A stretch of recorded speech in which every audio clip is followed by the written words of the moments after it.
morning. There have been a few small but meaningful updates in the ongoing investigation into the death of Nex Benedict. The first regards a search warrant. With this news breaking in the last 24 hours, I have seen a lot of people misunderstanding exactly when this search warrant was served, many stating that it was served yesterday or today when the news broke, with police now suspecting foul play. That is not the case. Local news agencies were able to procure a copy of the original search warrant filed by police after the matter was brought to their attention. The warrant was signed by a judge less than 24 hours after Nex died, which would make this warrant effective as of February 9th. It did contain language indicating the police at the time suspected foul play. I have seen this part of the reporting passed around as though this is a new development that walks back the medical examiner's initial findings that Nex's death was not due to trauma related to the fight from the day prior. It should be made very clear that this warrant was written and signed well before the medical examiner performed the autopsy. There is no newly served warrant, at least not one that I can find.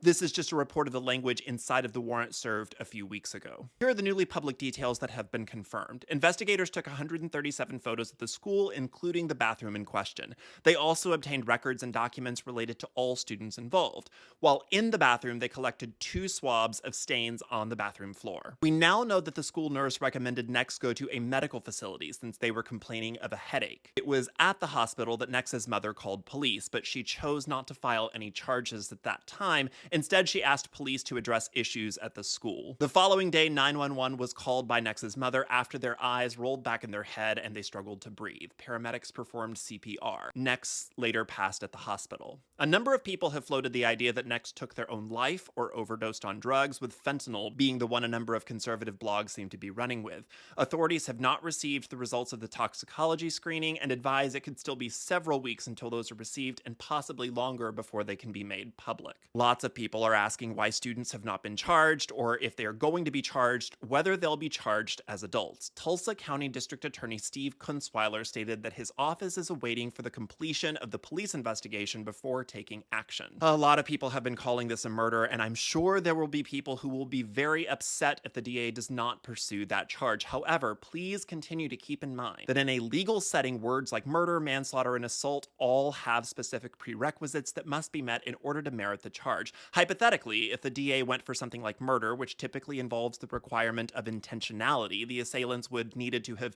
intended for Nex to die as a result of their actions, when all they could really prove is manslaughter, that their actions unintentionally led to Nex's death. That's how people go free. That's even assuming the cause of death can be linked to the fight at all. If the DA tries to go for this charge, but they can only prove this charge, and that the jury is going to say, well, you couldn't prove this, but we are going to let you prove this, criminals can go free if the DA fails to bring the proper charges. Their part, Nex's family have retained the services of an attorney who also released a statement saying the facts currently known by the family, not all of which have been made public, are troubling at best. They also urged investigators and prosecutors to be full, fair, and expedient, and revealed that the family and ostensibly their attorneys are independently interviewing witnesses and collecting evidence. Finally, Owasso Public Schools have reportedly been receiving threats and other harassing calls or emails. Both the Benedict family and authorities are asking for this to stop.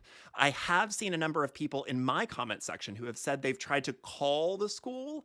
This is not helpful. Haya Raichik's followers are known to call and threaten and harass schools after she talks about them on her platform. Us doing this is going to be used against us. There are other ways to express solidarity and protest perceived injustice. It is still a school, and Nex is not the only queer child on their roster. Think about the environment being created for those in those classrooms right now, and think how your actions as a person who doesn't live there, who has no children who go there, might impact the safety of other children who still have to survive that school. I'll continue keeping an eye on this, but please continue checking in with local news agencies. Do not get your news from comment sections or message boards with anonymous commenters claiming to have insider information. That only adds to the spread of misinformation, and while I understand that the internet loves a good true crime story, let's please remember that everyone involved is a real person and not a character in a Mystery of the Week podcast. Hope this helps.